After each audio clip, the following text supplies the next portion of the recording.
Assalamualaikum warahmatullahi wabarakatuh. Selamat siang Ananda semuanya. Kembali lagi bertemu dengan Ibu pada mata pelajaran biologi. Bagaimana kabarnya hari ini? Sehat semua? Alhamdulillah. Ibu harap Ananda semua dalam masa pandemi ini tetap menjaga protokol kesehatan. Dalam video ini, Ibu akan menjelaskan tentang transport melalui membran. Ya. Nah, membran sel itu dia terdiri dari ada namanya lipid, protein, dan karbohidrat. Nah, lipid itu sendiri dia tersusun atas fosfolipid yang merupakan molekul antifilik.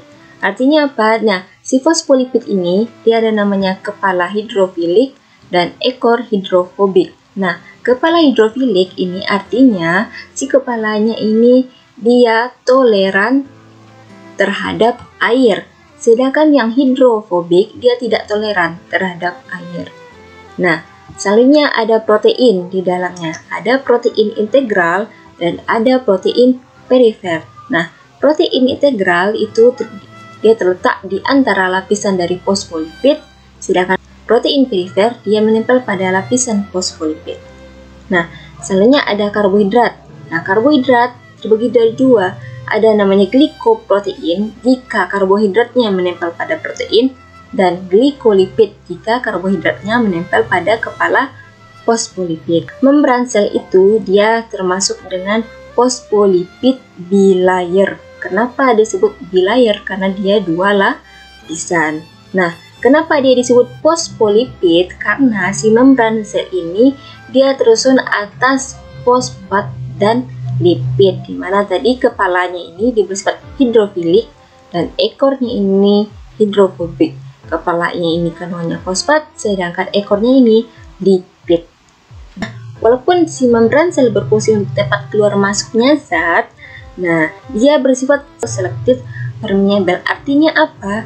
Tidak semua zat bisa masuk leluasa ke dalam sel. Dia adanya namanya selektif, jadi dipilih-pilih zatnya. Nah, transportasi melalui membran ini itu ada di sini ada 6. Nah, yang pertama kita akan membahas difusi. Nah, apa itu difusi? Difusi merupakan perpindahan zat. Zatnya berupa apa? Ada gas, cair, atau zat-zat padat dari larutan berkonsentrasi tinggi, yaitu hipertonis, ke larutan dengan konsentrasi rendah, yaitu hipotonis, sehingga konsentrasi larutan tersebut sama atau isotonis. Ini zat terlarut. Nah, ini hipertonis, ini hipotonis. Nanti zatnya berpindah dari yang hipertonis ke hipotonis, maka tercapailah isotonis. Nah, contohnya yaitu difusi ini dari tinta. Tinta dimasukkan ke dalam air, tinta itu hipertonis, sedangkan airnya hipotonis. Nah, jadilah nanti dia bergabung jadi larutan yang isotonis. Begitu juga dengan ini contohnya.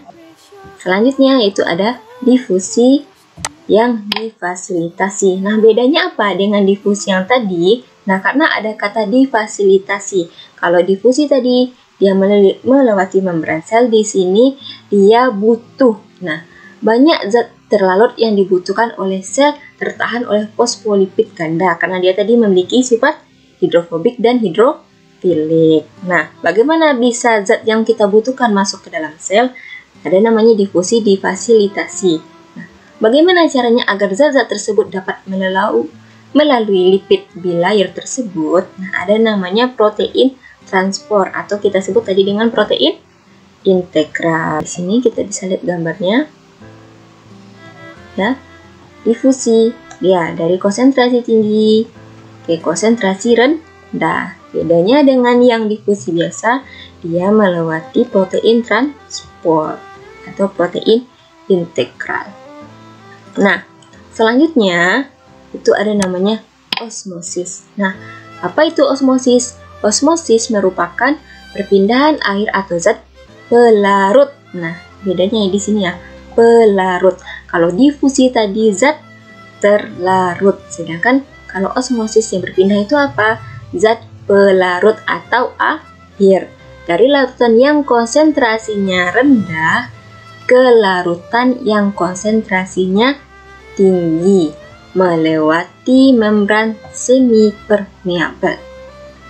Nah, di sini ya proses osmosis nih, apabila air nih hypotonic solution ini artinya si sel ini berada di dalam larutan yang hipotonik. Nah, kalau larutan hipotonik berarti air dari lingkungannya masuk ke dalam sel. Nah, nih apabila terus-menerus masuk ke dalam sel, kalau dia sel tumbuhan, dia namanya akan turgid. Nah, sedangkan kalau dia sel hewan, dia akan pecah. Nah, sedangkan kalau dalam larutan hipertonik solution, nah larutan hipertonik, lingkungannya hipertonik terhadap selnya, maka air yang ada dalam sel itu keluar. Nah, kalau dia sel hewan, dia akan mengkerut. Sedangkan kalau dia yang sel tumbuhan, terjadi plasmolisis, pecahnya plasmanya. Nah, gambar yang ada biru, ini molekulnya biru, H2O ya. Nah, di sini molekul H2O-nya banyak pindah ke sini. Dari konsentrasi larutan yang rendah ke konsentrasi yang tinggi.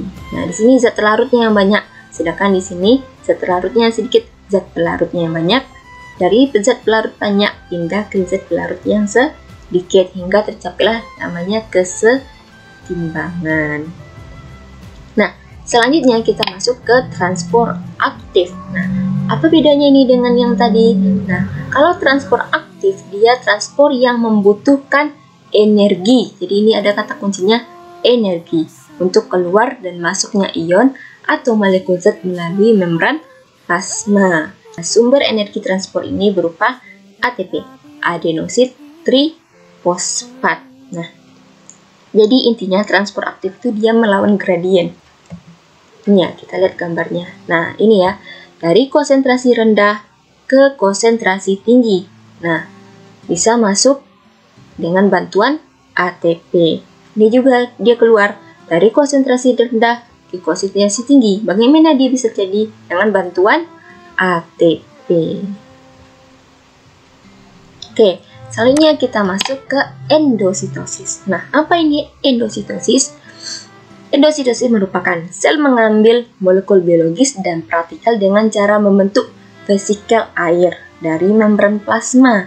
Nah, untuk endositosis ini artinya masuknya zat ke dalam sel. Endo artinya masuk. Nah, si endositosis ini dia dibagi menjadi 3. Yang pertama ini ada fago, makan. Ini biasanya nih solid, partikel-partikel yang padat yang masuk ke dalam sel. Nanti dia membentuk vesikel-vesikel. Nah, kalau ini dia pinositosis atau cairan partikel-partikel yang kecil yang masuk ke dalam sel. Sedangkan reseptor di sini dia ada reseptornya di sini ya, reseptor bintang baru bisa masuk.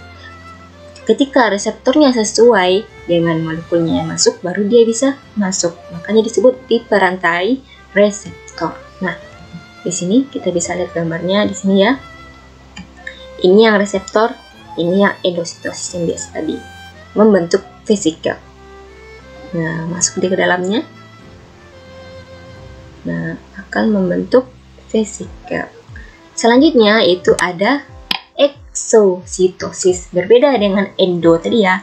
Kalau endositosis artinya masuknya zat ke dalam sel, sedangkan eksositosis, exit artinya dia keluar dari sel. Nah, contohnya di sini, beberapa sel di pankreas membuat dan menyekresikan insulin ke dalam cairan ekstraseluler melalui eksositosis.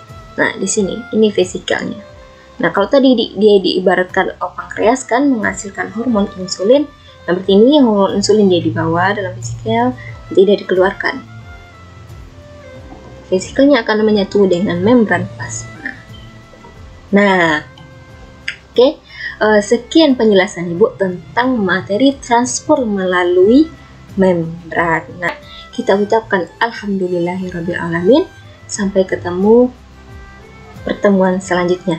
Assalamualaikum warahmatullahi wabarakatuh.